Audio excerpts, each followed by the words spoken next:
కార్తీక పురాణము 2వ అధ్యాయము. సోమవార వ్రతమహిమ. జనక, ఇంతవరకు నీకు కార్తీక మాసమునందు ఆచరించవలసిన విధిక్రమము మాత్రమే తెలియచేసి తిని. కార్తీక మాసములో సోమవార వ్రతమునకు ప్రత్యేక ప్రాముఖ్యత గలదు. కాన సోమవార వ్రత విధానమును దాని మహిమను గురించి వివరింతును. సావధానుడవై ఆలకించుము. కార్తీక మాసములో సోమవారము శివునికి అత్యంత ప్రీతికరమైన రోజు. ఆ రోజున స్త్రీ గాని పురుషుడు గాని ఏ జాతి వారైనా గాని రోజంతయు ఉపవాసముండి నదీ స్నానము చేసి తమ శక్తి గొలది దాన ధర్మములు చేసి నిష్ఠతో శివదేవునికి బిల్వ పత్రాలతో అభిషేకము చేసి సాయంత్రము నక్షత్ర దర్శనము చేసి తరువాత భుజించవలేను. ఈ విధముగా నిష్ఠతో నుండి ఆ రాత్రి అంతయు జాగరణ చేసి పురాణ పఠనమునరించి తెల్లవారిన తరువాత నదికి వెళ్ళి స్నానమాచరించి తిలాదానము చేసి తమ శక్తి గొలది పేదలకు అన్నదానము చేయవలేను. అటుల చేయలేని వారులు కనీసము 3 బ్రాహ్మణులకైనను తృప్తిగా భోజనం పెట్టి తాము భుజించవలేను.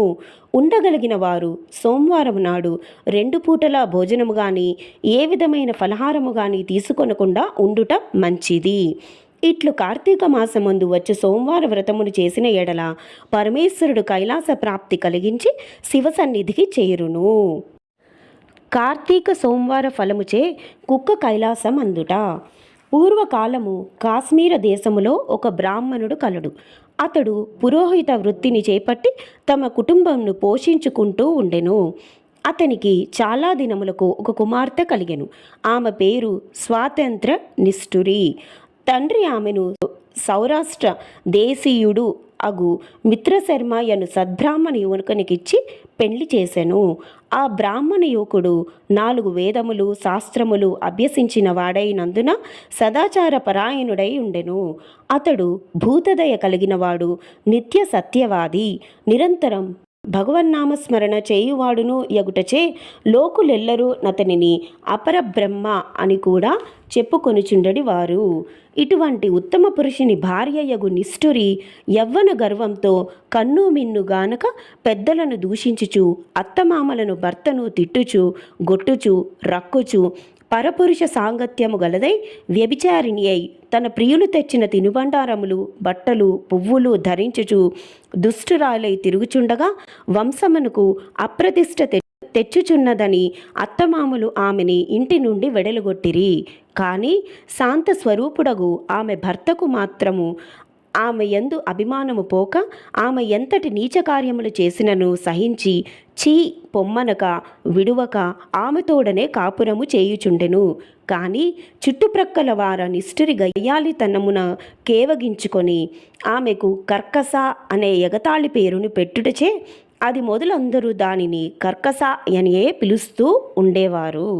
ఇట్లు కొంతకాలము జరిగిన పైన ఆ కర్కస ఒకనాటి రాత్రి ఏకశయ్యపై తన భర్త గాఢ నిద్రలోనున్న సమయము చూచి మెల్లగా లేచి తాళి కట్టిన భర్త అన్న విచక్షణ గాని దయా దాక్షిణ్యాలు గాని లేక ఒక బండరాతిని తెచ్చి అతని తలపై గట్టిగా కొట్టినది. వెంటనే అతడు చనిపోయెను.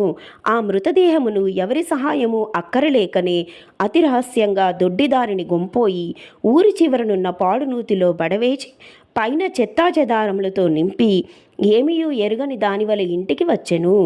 ఇక తనకు ఏ ఆటంకములు లేవని ఇంకా విచ్చలవిడిగా సంచరించుచు తన సౌందర్యము చూసి ఎందరినో క్రీగంటినే వశపరుచుకొని వారల వ్రతమును పాడు చేసి నానాజాతి పురుషులతోడను రమించుచు వర్ణశంకరురాలయ్యను.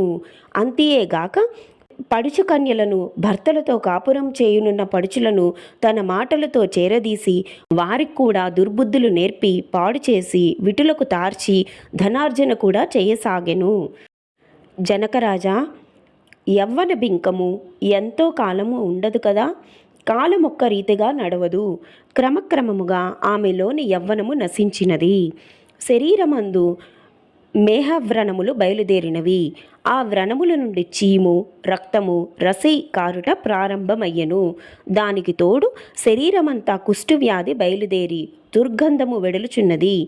దినదినము శరీర పటుత్వము కృషించి కురూపి అయి భయంకర రోగములతో బాధపడుచున్నది. ఆమె యవ్వనములో నుండగా ఎన్నో విధాలు తృప్తి కలిగించిన విటులు ఏ ఒక్కరూ ఇప్పుడు ఆమెను తొంగి చూడలైరి.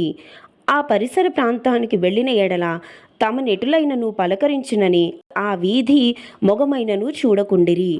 కర్కస ఇటుల నరక బాధలను అనుభవించుచు పురుగులు పడి కొంతకాలమునకు చనిపోయినది. బ్రతికి ఉన్నన్నాళ్ళు ఒక్కనాడైనా పురాణ శ్రవణమైనను చేయని పాపిష్ఠురాలు గదా.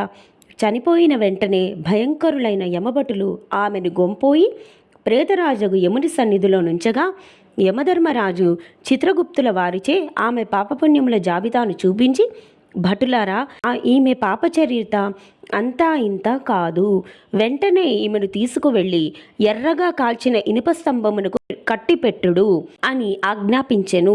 విటులతో సుఖించినందులకు గాను యమభటులు ఆమెను ఎర్రగా కాల్చిన ఇనుప స్తంభమును కౌగిలించుకోమని చెప్పిరి.